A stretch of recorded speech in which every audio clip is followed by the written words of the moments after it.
Okay, Assalamualaikum warahmatullahi wabarakatuh. My name is Muhammad Anas bin Al-Durasani and my number metric is A195271.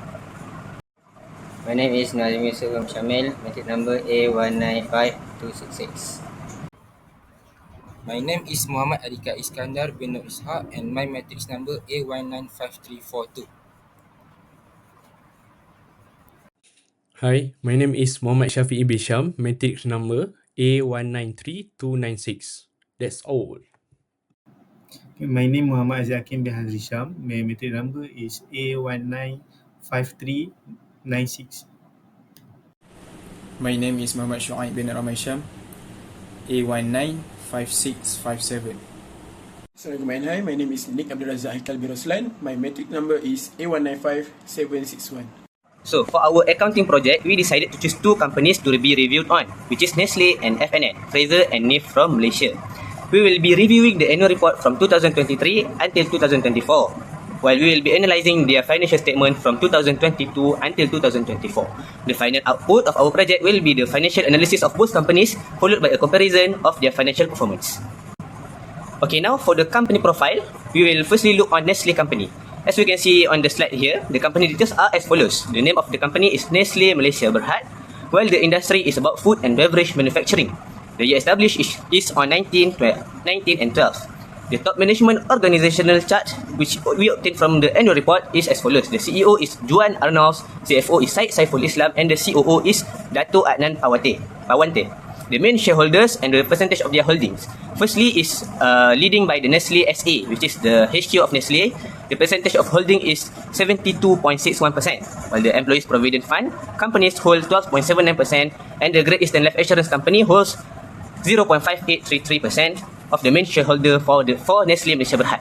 Their main business activities are food manufacturing, beverage manufacturing, and management of companies and enterprise. Okay, next we will move on to the FNN company. The company details are as follows. The name of the company is Fraser and Neff Holding Berhad. The industry is also the same for the beverage manufacturing. And the years established is 1883. The top management is as follows. The CEO is Lim Yu Ho, the CFO is Tiong Yan Yao, and the COO is Tan Sri Lin. The main shareholder and their percentage of holding is firstly Interbev Investment Limited Company, which holds 69.66% of the shareholders. The DBS follows second with 9.37%, and the United Overseas Bank Company hold about 8.92% of the shareholders' percentage. The main activities of FNN company is firstly beverage manufacturing and distribution, secondly dairy product production, and thirdly food production and export. Now I will be explaining the net profit analysis of our two companies, Nestle and FNN.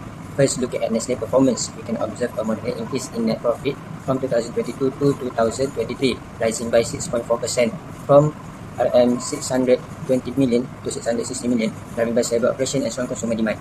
However, in 2024, Nestle net profit dropped sharply by 37%, falling to 416 million, the lowest in over a decade. Several key factors contributed to significant decline: increase in input costs, especially for raw materials and packaging, which impacted profit margins. Reduced domestic sales as revenue contracted by 50.7% due to cautious consumer spending and weaker purchasing power. Lower overall revenue, which declined by 11.7% from 705 million to 622 million in 2024. In addition, it is important to highlight that consumer boycotts during the year were reported to have contributed to the decline in domestic sales and brand performance, further impacting profitability. Nestle main business activity remains in the food and beverage segment, contributed around 80% of the total revenue in 2024. Moving on to FNN, the company demonstrated consistent profit growth. Net profit increased from 382 million in 2022 to 542 million in 2023, a strong 41.7% growth, and remains stable at 544 million in 2024. Although growth slowed in 2024, FNN maintained some performance without any major decline. The dairy segment was the top revenue contributor at 56%, followed by beverage at 31%, with smaller segment making up the rest. In conclusion, FNN appears financially healthier over this period due to consistent growth and diversified product portfolio. Meanwhile, Nestle faced challenges in 2024, including rising costs, reduced demand, and the added pressure of consumer boycotts, all of which led to notable decline in net profit. Thank you. Let's start with Nestle Malaysia. Over the 3 years, Total assets showed a steady increase from 3,554 million ringgit in 2022 to 3,650 million ringgit in 2024. Between 2022 and 2023, the growth was minimal, just 0.4%, mainly due to a sharp decline in current assets by 18.3%, despite a 15.8% increase in non-current assets. This suggests improved inventory management but a shift in focus to long-term investments. From 2023 to 2024, we see a more moderate increase of 2.26%, with both assets categories growing. Current assets slightly recovered by 1.14%, and non-current assets increased by 2.9%, reflecting ongoing but more controlled investments. Nestle's main source of funds was non-current assets, financed by long-term liabilities and equity, while funds were mainly used for inventory and table receivables. Now for Fraser and Neef. FNN's growth was much more aggressive, rising from 4,191 million ringgit in 2022 to 5,474 million ringgit in 2024. From 2022 to 2023, total assets surged 22%, driven by a 32.7% rise in non-current assets, suggesting large-scale investments. Current assets also rose by 12.5%, improving liquidity.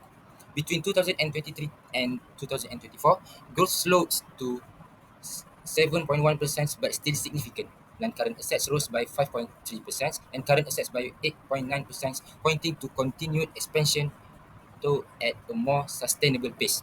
FNN also relies heavily on non-current assets funded by long-term liabilities and liquidity, with current assets supporting short-term operational needs.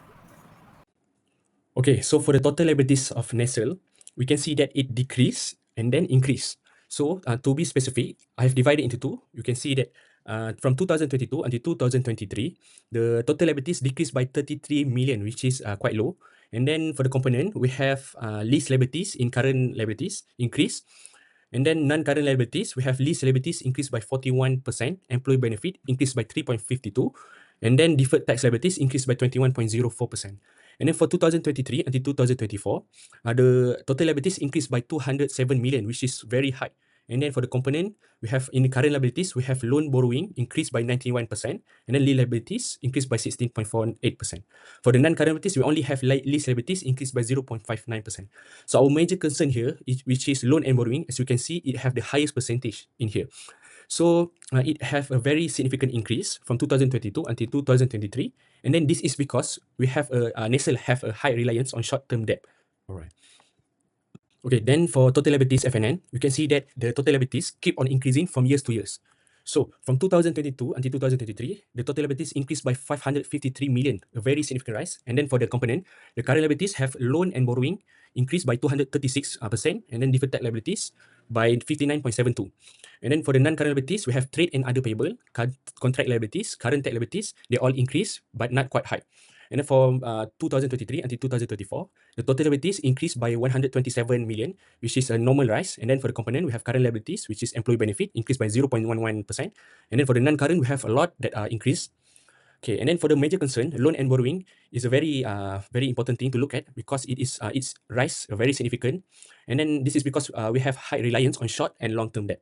And then the second one is, our major concern is deferred tax liabilities, which is it also show a very significant increase from 2022 until 2023, and this is because of higher tax obligation in the future. Okay, for financial structures, let's start with Nestle Malaysia. Based on the chart, we can see that this company heavily relies on liability-based financing, or in other words, debt financing. So here the breakdown. In 2024, Nestle liability stood at 3,102 billion ringgit Malaysia, which make up about 85% of its total asset. In contrast, equity was only 548 million ringgit Malaysia, or around 50 total asset. This means Nestle depend more on borrowing and payable rather than shareholder investment to finance its operation and growth. While this can boost short-term growth, it may come with higher financial risk.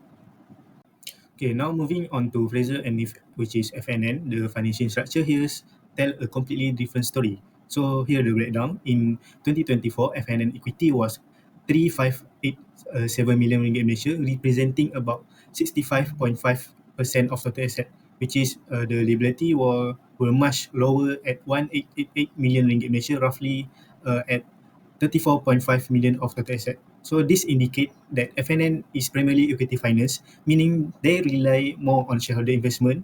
This approach generally imply lower financial risk and greater long-term stability.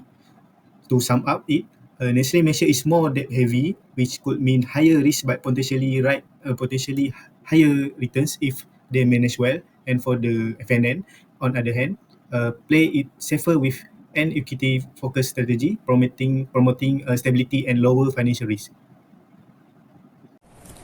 Okay, for comparative analysis, let's quickly compare the financial performance of Nestle and FNN. In terms of profitability, Nestle had a strong increase in 2023 but faced a 37% decline in 2024 due to rising costs and lower sales. But FNN showed steady profit growth, increasing by 41.7% in 2023 and 0.4% in 2024. For asset growth, Nestle experienced stable asset growth with a 2.2% increase in 2024. FNN too saw strong growth, especially in 2023 with a 22% increase in assets. For debt levels, Nestle heavily relies on debt, with 85% of its asset financed by loans and borrowings. But FNN showed a steady rise in debt but with lower debt reliance, giving it more stability. In terms of financing structure, Nestle is mainly debt finance with 85% of its total assets funded by loans, which increase financial risk. But FNN is equity finance with 65.5% of assets funded by equity, reflecting lower financial risk and greater stability. In conclusion, Nestle has faced a decline in profits and relies heavily on debt, which could be risky. But FNN, however, has shown consistent growth in profits with lower reliance on debt, making it the financially healthier company. For the result, FNN is financially healthier. So there are some points to prove this. The first one is consistent profit growth. FNN showed a steady growth in the profit, while Nestle profit dropped significantly in 2024. The second one is stronger asset growth.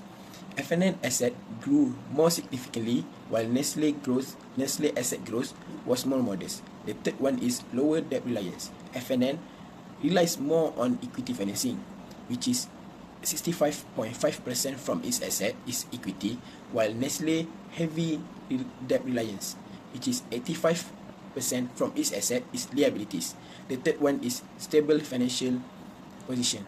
FNN lower in debt and consistent performance will make it financially stronger. So FNN is healthier company due to its stable growth and lower financial risk. So that's all from us. Thank you.